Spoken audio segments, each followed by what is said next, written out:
Voilà, donc on reprend le régime pseudo-linéaire là, du transistor MOSFET. Alors j'ai dit pseudo-linéaire parce que cette relation-là, elle n'a rien de... Enfin, sauf si on décide que VDS est négligeable ici, sinon elle n'est pas linéaire hein, entre ID et VDS, donc c'est pas linéaire. Mais bon, on peut dire que c'est quasi linéaire. Donc j'ai résumé ça ici, j'ai essayé de faire un peu de place sur le tableau pour essayer de mettre en dessous le cas numéro 2. Et le cas numéro 2, eh bien ça va être un cas un peu particulier. C'est le cas lorsque VDS, donc là il était quand même supérieur à 0, hein. J'ai oublié de mettre 0. Pour le moment on raisonne tout le temps à VDS supérieur à 0. Voilà. Et maintenant on a VDS, de toute façon il va être supérieur à 0 puisque on va faire que VDS est supérieur ou égal à VGS moins VT. Voilà. Et là, eh bien qu'est-ce qui va se passer? Eh bien, si VGS, VDS est supérieur à VGS moins VT, hein, ça fait VD supérieur à VG moins VT, ça veut dire qu'ici, entre grille et drain, il n'y a pas assez de tension pour ouvrir le canal ici. Donc en fait, le canal ici va être complètement fermé. Mais alors ça va être un très particulier parce qu'il va être fermé juste ici. Et puis juste en dessous, eh bien, il va s'ouvrir, et même s'ouvrir assez largement comme ça. Voilà. Et donc, dans cette configuration très particulière, le canal sera ouvert de partout, sauf au niveau du drain. Partout, sauf en un point. Voilà. Et ça va, comment dire, et là, ça va aboutir à une singularité, c'est-à-dire quelque chose qui est un peu étonnant, puisque normalement, quand le canal est fermé, on peut s'attendre à ce que le courant ne passe pas, hein, mais en fait, il est fermé sur une épaisseur ici, qui est infiniment courte, sur une longueur, voilà, qui est infiniment courte, et donc on obtient quelque chose qui est complètement bouché sur une longueur infiniment courte. Et bien, comme c'est infiniment court, le courant passe quand même. Voilà. Et c'est le résultat du calcul un peu subtil dont je vous ai parlé avant. Et quand on est là, donc on dit qu'on est en régime de pincement. Voilà. C'est-à-dire que le canal est fermé à un endroit. Alors certains l'appellent aussi le régime de saturation. J'aime pas trop parce que le transistor est loin d'être équivalent à un interrupteur fermé à ce moment-là. Pas du tout. Et quand on est en régime de pincement, le calcul subtil, il donne que le courant dans le drain, il devient égal à une constante. C'est-à-dire qu'il est indépendant de VDS.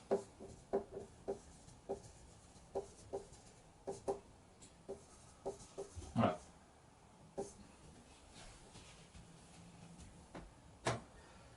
Et alors cette constante, eh bien c'est quoi? Eh bien c'est celle qu'on obtient en prolongeant ces courbes-là, mais avec un courant constant.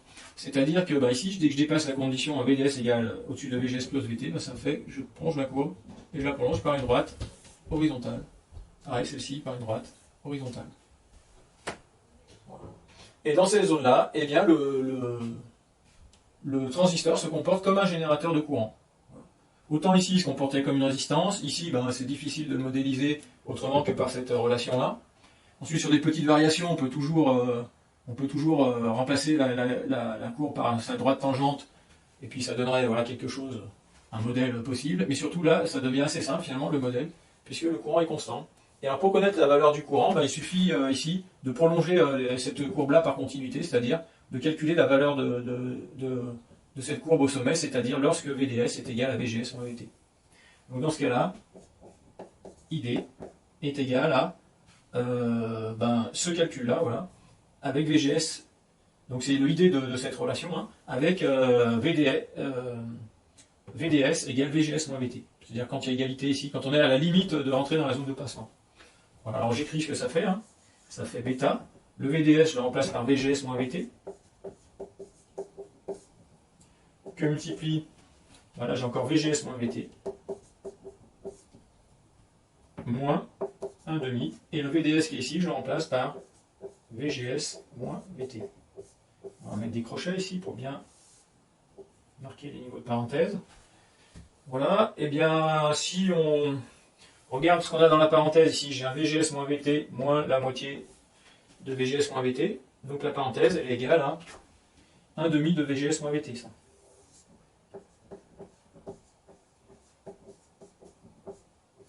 Voilà. Et quand je multiplie les deux entre eux, il y a VGS moins VT qui est multiplié deux fois, donc il va être au carré. Donc égale bêta sur 2 VGS moins VT au carré.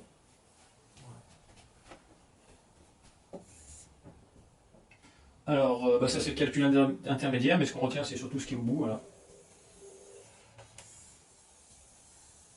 et on obtient un courant dans le transistor, alors qui n'est pas une fonction linéaire non plus de VGS, hein, puisque c'est une loi au carré.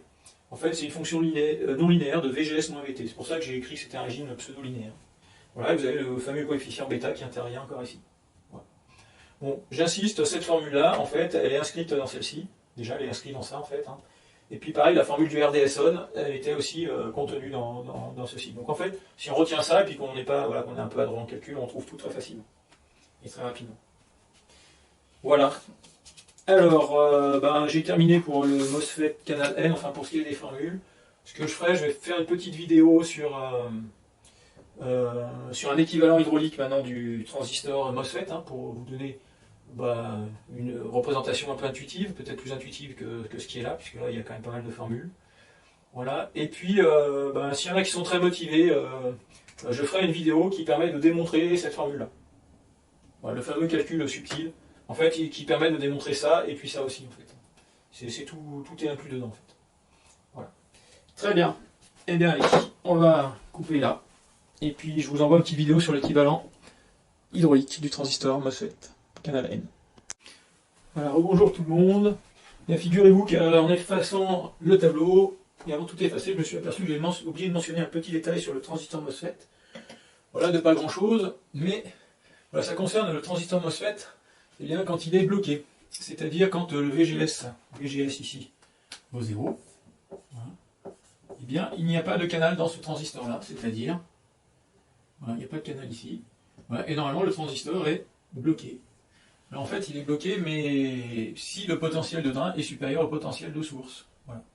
Mais si jamais on met un potentiel de drain négatif, là, qui descend donc en dessous du potentiel de source, hein, puisqu'on considère, considérer notre référence de potentiel, comme ici, toujours ici, VS égale 0, voilà.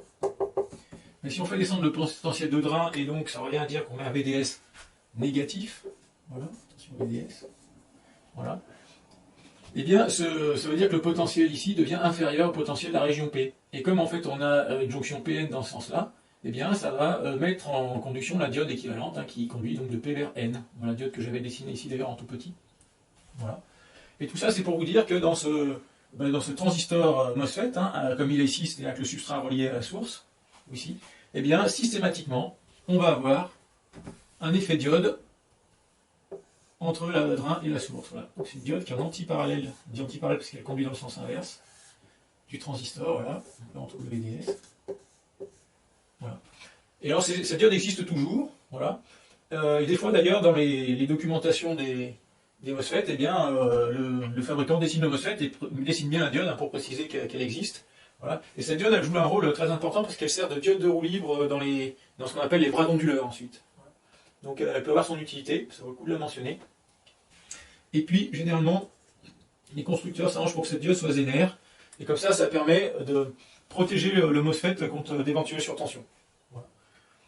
Donc en fait, elle se comporte toujours comme une diode zénère, hein, dont la valeur de tension zénère est réglée à la tension maximale que doit pouvoir supporter le transistor MOSFET à l'état bloqué. Voilà, c'est juste le petit rajout que je voulais faire, hein, bien avoir conscience qu'en antiparallèle d'un transistor MOSFET, il y a toujours une diode, voilà, qui peut servir de diode de roue libre. Voilà. Alors ça c'était donc tout ça pour le MOSFET canal N. On pourrait faire un cours complètement symétrique sur des MOSFET canal P. Donc au lieu d'être commandé avec un VGS positif, on fera un VGS négatif. Le courant, en fonctionnant normal, il n'y aurait pas du drain vers la source, mais de la source au drain. Donc je dessinerai le MOSFET, alors je vais vous faire le dessin quand même, ça vaut le coup 5 minutes. Voilà. Donc quand on le dessine, cette fois, on mettra plutôt la source en haut. Comme ça. Voilà, le potentiel de grille est comme ça. On dessine comme ça, et cette fois la flèche, on la met sortante. Ça c'est le substrat qui est relié à la source, qui a un potentiel généralement positif, et le drain qui est en bas. Voilà. Et l'idée, eh bien, c'est que si on met un... Alors cette fois c'est pas un VDS, c'est un VSD, hein, égal VS moins VD supérieur à 0. Eh bien c'est-à-dire qu'on pousse les charges dans ce sens-là, mais normalement il n'y a pas de canal, et le canal va se créer quand on va mettre un potentiel de grille ici, inférieur au potentiel de source. Voilà, et suffisamment inférieur pour que l'écart entre les deux dépasse la fameuse tension de seuil qui est de l'ordre de 3 volts. Voilà, alors soit on dit qu'on met un VGS négatif, soit on dit qu'on met un VSG positif. Voilà. Donc ça c'est VSG égale VS moins VG, qui contrôle donc l'état de conduction du transistor MOSFET. Voilà. Comme ça, on ne va pas l'étudier en détail. De toute façon, toutes les courbes sont symétriques, hein. Donc le courant, cette fois, il a plutôt tendance à entrer par la source, à sortir par le drain. Côté gris, on se moque du sens du fléchage, puisque finalement le courant il est nul. Voilà. Et puis voilà. Je ne vais pas faire l'étude détaillée. Voilà, si je faisais l'équivalent, je mettrais un substrat N, je mettrais un drain en P, une source en P. Voilà, on inverserait tout. Et puis il faudrait créer un canal qui serait un canal P. Voilà, dans ce cas-là. Voilà. Et pour avoir un canal P, il faudrait charger la grille négativement, c'est-à-dire des chargements ici qui attirent des charges plus de l'autre côté. Voilà, donc tout marche à l'envers. Voilà, ça fait un petit complément là que je vais rajouter sur les vidéos. Voilà, ça vaut le coup de regarder ça même un petit peu. Voilà, à bientôt. Alors voici maintenant l'équivalent hydraulique du transistor MOSFET. Alors j'en ai pas trouvé sur internet. Je ne sais pas si c'est très utile ou pas. Moi je pense que ça peut aider certains. Donc j'en ai inventé un. Voilà. Alors il n'est pas parfait, hein, il va y avoir quelques petites inexactitudes, notamment j'ai enlevé la diode parce qu'en fait il ne rend pas compte du fonctionnement de la diode. Voilà. Mais on va faire un équivalent hydraulique. Voilà. Et donc on va commencer, c'est avec des tuyaux. Hein. Et donc la base, c'est un tuyau. Voilà. Voilà, un tuyau avec de l'eau dedans. Donc l'eau, je la fais en vert. L'eau c'est bleu. C'est bleu dans la mer. Donc là il y a d'autres partout. Donc pour le moment c'est pas du tout un transistor. Hein. C'est juste un bête tuyau, c'est-à-dire l'équivalent d'un fil électrique. Et puis ensuite je l'ai dit, là, quand on veut faire un transistor, on va mettre une vanne. C'est-à-dire quelque chose qui est capable de bouger comme ça. Et de venir bouger le tuyau.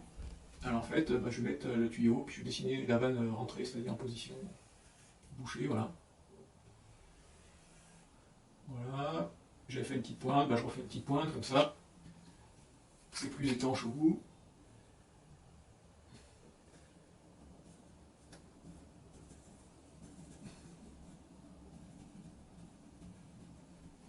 Voilà.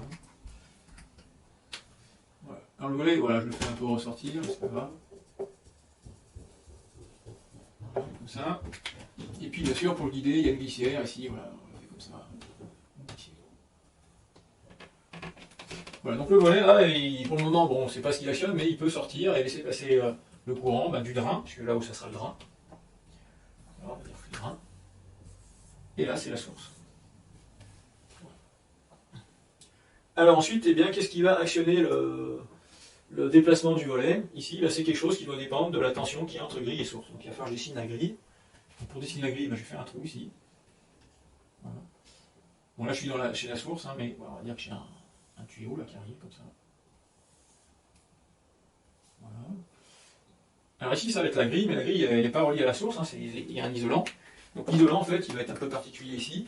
Ça va être un piston. Donc c'est quoi un piston? C'est quelque chose comme ça, comme un moteur de voiture. C'est quelque chose qui bouge. Donc là, c'est bouché. Mais le piston peut se déplacer comme ça. Voilà. Et là, il y a de l'eau. Et là, il y a de l'eau. Alors, qu'est-ce qui va mettre en mouvement le piston? Pour qu'il se mette en mouvement, il faut qu'il y ait une force sur cette paroi plus forte que la force qu'il y a ici. Il faut donc une pression ici plus forte que ici, c'est-à-dire un potentiel de grille supérieur à un potentiel de source, par exemple. Et là, ça va le faire passer dans ce sens-là, ça va pousser dans ce sens-là sur le piston. Voilà. Et ce piston va s'arranger pour que quand il avance dans ce sens-là, ça fasse sortir le volet qui est en haut. Voilà, tout simplement. Alors comment je vais faire ça? On va dire que ce piston, il a une espèce de bielle là, qui sort comme ça, voilà. Ici, il y a une articulation. Voilà. Ensuite, on va dire que là, il y a un axe de rotation qui est collé sur le bord du tuyau, là. Et ensuite, il y a une tige là qui part comme ça, voilà, bien droite, et qui vient se coller là-dessus, avec une articulation. Ici. Voilà. Et donc maintenant, qu'est-ce qui se passe? Si mon piston là s'enfonce comme ça, se déplace dans ce sens-là, ça fait pivoter la tige et ça fait sortir le volet et ça laisse passer le courant. Voilà. Bon. Et voilà, et par contre, qu'est-ce qui manque? Si jamais, en l'absence de pression ici, entre grille et source, ou absence de différence de pression, ou de potentiel, que spontanément, le volet a tendance à se refermer. Donc ça va se faire en mettant un petit ressort, voilà. Je vais mettre en vert ressort. Ouais. Il y a un ressort ici. Voilà, bon. Je dessine comme ça. Voilà. Et ce ressort, qu'est-ce qu'il fait? Eh bien, lui, il va exercer, il est en tension, c'est-à-dire qu'en fait, il tire de ce côté-là, et surtout, il tire de ce côté-là sur le volet. Voilà, ça, c'est les forces du ressort, que je mets des petits F. Voilà, donc de base, en fait, le volet, il est fermé, il est plaqué par le ressort. Ensuite, si on commence à mettre un petit peu de pression en plus sur le côté grille par rapport à côté source, ça crée une force ici. Mais si elle est trop petite, elle ne sera pas suffisamment forte pour vaincre la force du ressort. Voilà. Et c'est seulement quand la pression de grille ici, ou le potentiel de grille va dépasser un certain seuil, ou la différence de potentiel entre la grille et la source va dépasser un certain seuil, que le canal va commencer à s'ouvrir. Voilà. Parce que la force due à la différence de pression, par exemple, va être plus forte que la force du ressort. Voilà. Et le canal va s'ouvrir, et là, ça va se mettre à conduire. Bon, il a plein de défauts, ce schéma-là, mais enfin, il explique bien déjà pourquoi c'est une tension, voilà, pourquoi il n'y a pas de courant dans la grille, voilà, par exemple, et pourquoi c'est une tension entre grille et source qui arrive à rendre conducteur le transistor. Ok, bon, on va, voilà, c'est l'équivalent hydraulique. Alors maintenant, on va attaquer les régimes de fonctionnement, donc je fais une petite pause et on reprend avec les régimes de fonctionnement du MOSFET. Voilà, puisqu'on avait